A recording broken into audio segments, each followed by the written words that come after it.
Hello everyone, welcome back in Raya Smart Classes. Today we will solve NCERT exemplar for class 9 science chapter 1 matter in our surroundings.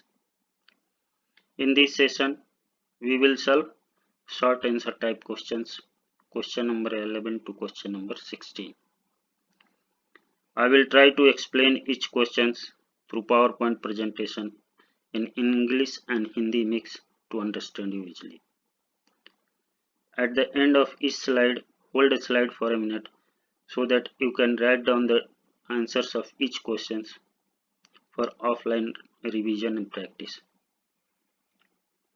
If you understand and satisfy our learning pattern, then subscribe our channel and turn on notifications for complete study of each chapter and latest update. Now let us start the questions.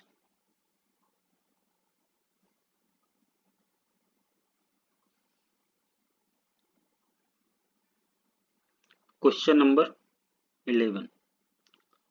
इससे पहले हमने पीछे में उसमें MCQs है दिए हैं पिछले वीडियो में, आप वहां देख सकते हैं। यहाँ पे हम शॉर्ट आंसर टाइप क्वेश्चंस करेंगे, तो शुरू करते हैं। क्वेश्चन नंबर 11 क्या करें? A sample of water under study was found to boil at 102 degree centigrade at normal temperature and pressure. Is the water pure? Will this water freeze at 0 degree centigrade? Comment करा कि जो sample of water को जब हमने study किए तो 102 degree पे boil हो रहा है eight normal temperature and pressure. क्या ये वाटर प्योर है? क्या वाटर 0 डिग्री पे फ्रीज होगा? तो इसका करेक्ट आंसर क्या है? The boiling point of pure water is 100 degree centigrade and the melting point is 0 degree centigrade at 1 atmospheric pressure.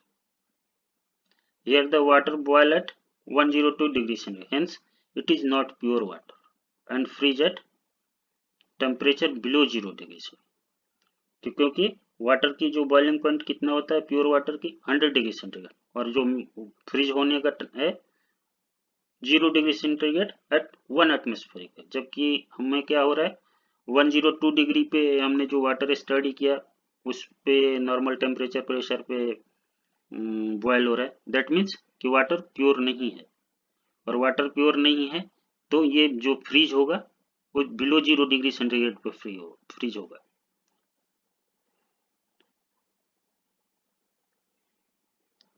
Next question number 12 क्या है? A student heats a beaker containing ice and water. He measures the temperature of the content of the beaker as a function of time. Which of the following figure would correct represent the result? Justify your choice. क्या कर रहा है कि एक restaurant है, वो एक beaker में आइस वाटर जो कंटेनिंग है हीट कर रहा है और वो टेम्परेचर मेजर कर रहा है with respect to function of time. तो करेक्ट क्या होगा? और अगर करेक्ट तो टेम्परेचर क्या होगा? ये में क्या है 0 डिग्री से सीधे राइज कर रहा है अगेंस्ट टाइम। यहाँ क्या हाई टेम्परेचर पे है 0 डिग्री पे डायरेक्ट गिर रहा है, ये कुछ दूर जाके 100 डिग्री डायरेक्ट से फिर 0 डिग्री पे आ जा रहा है, और ये इस ग्राफ में कुछ कांस्टेंट चल रहा है फिर राइज करके।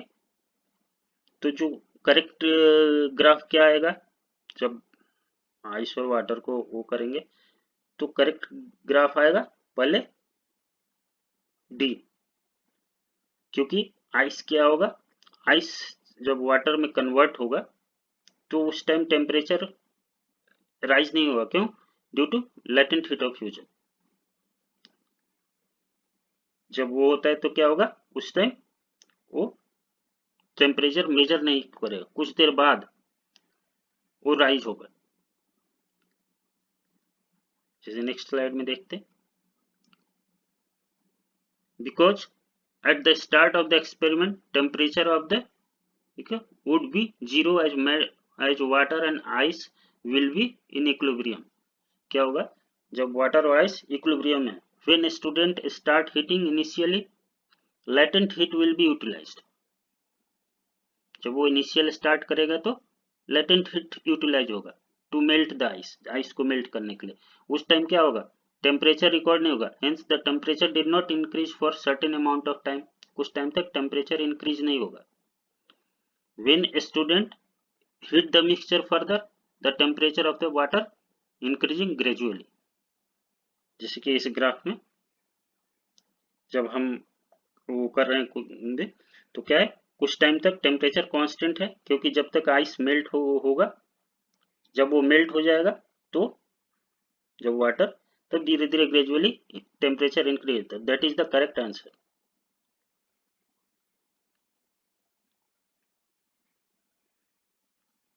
क्वेश्चन नंबर 13 क्या है, फिल इन द ब्लैंक्स।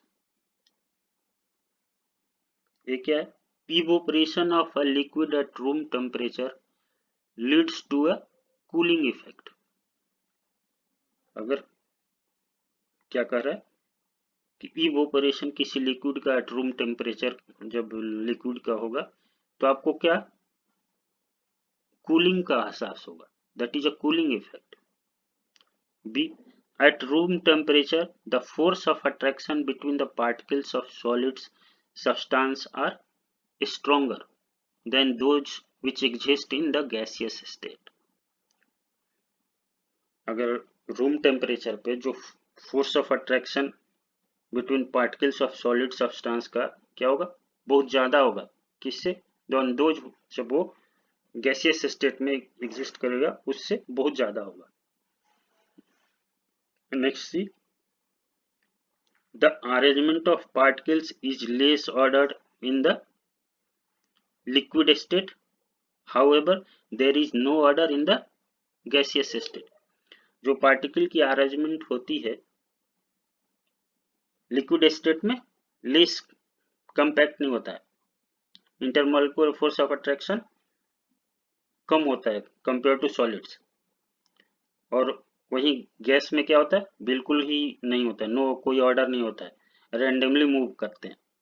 तो that is the arrangement of particles is less ordered in the liquid state, however there is no order in the gaseous state।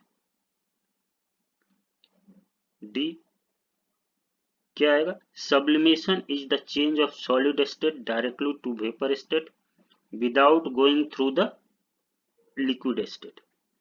sublimation वो process है जहां solid directly change होता है vapour state में बिना liquid state में पास किए। Next, the phenomena of change of liquid into the gaseous state at any temperature below its boiling point is called evaporation। Liquid जब गैसियस स्टेट में below boiling point change होता है, that is a evaporation.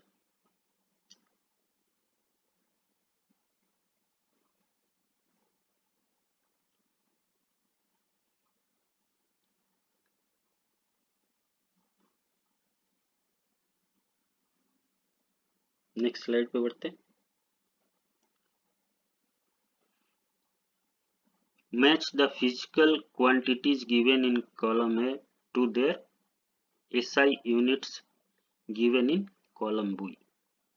हमें क्या दिया हुआ है, इनकी फिजिकल क्वांटिटीज दिए हैं और इनके एसआई यूनिट्स दिए हैं, इनको आपस में मैच करना है। जैसे प्रेशर, प्रेशर की एसआई यूनिट क्या होती है, पास्कल,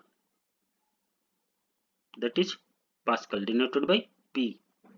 टेम्परेचर, टेम्परेचर की एसआई यूनिट केल्विन होती है, दैट इज डिनोटेड बाय के। डेंसिटी, डेंसिटी का जो एसआई यूनिट क्या है, तो kilogram per cubic metre, mass, mass की SI unit kilogram, volume, volume की SI unit metre cube, cubic metre. तो that is the SI unit of physical quantities. Pressure को पास्कल में बताते हैं, SI unit, temperature kelvin, density kilogram per cubic metre, mass kilogram, volume cubic metre.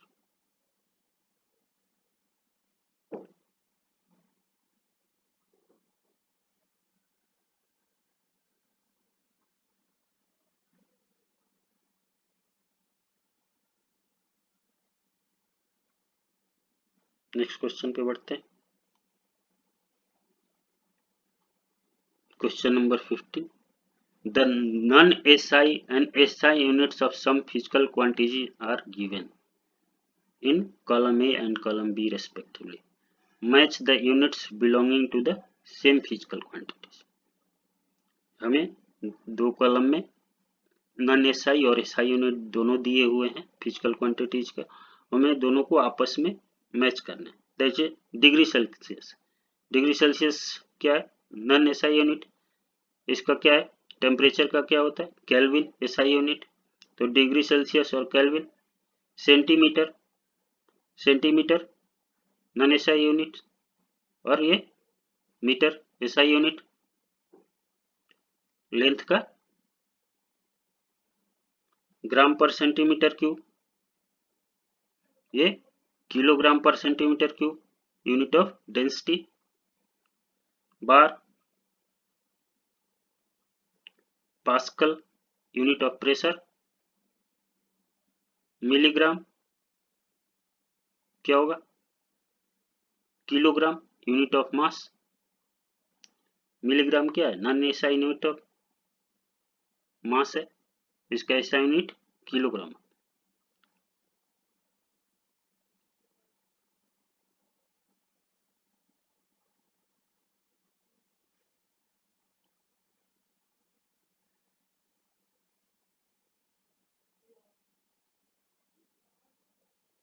Next slide पे बढ़ते हैं।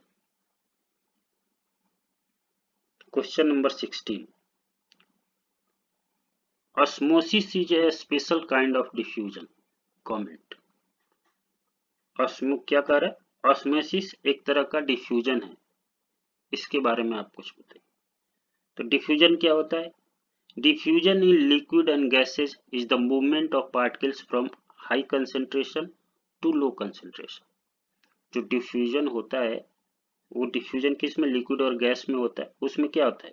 जो liquid और गैस की जो पार्टिकल की मूवमेंट हो रही है वो कैसे? हाई कंसेंट्रेशन एरिया से low concentration area. Osmosis is the movement of particles from the low concentration to high concentration through a semi-permeable membrane. Osmosis में क्या होता है? जो पार्टिकल की मूवमेंट होती है फ्रॉम लो कंसेंट्रेशन से हाई कंसेंट्रेशन में। This movement happens due to diffusion. जो ये मूवमेंट है क्यों होता है? डिफ्यूजन के चलते। Hence osmosis is a special kind of diffusion. तो आज इस सेशन को यहीं समाप्त करते हैं। नेक्स्ट सेशन में इससे आगे के क्वेश्चन सॉल्व करेंगे। Thank you.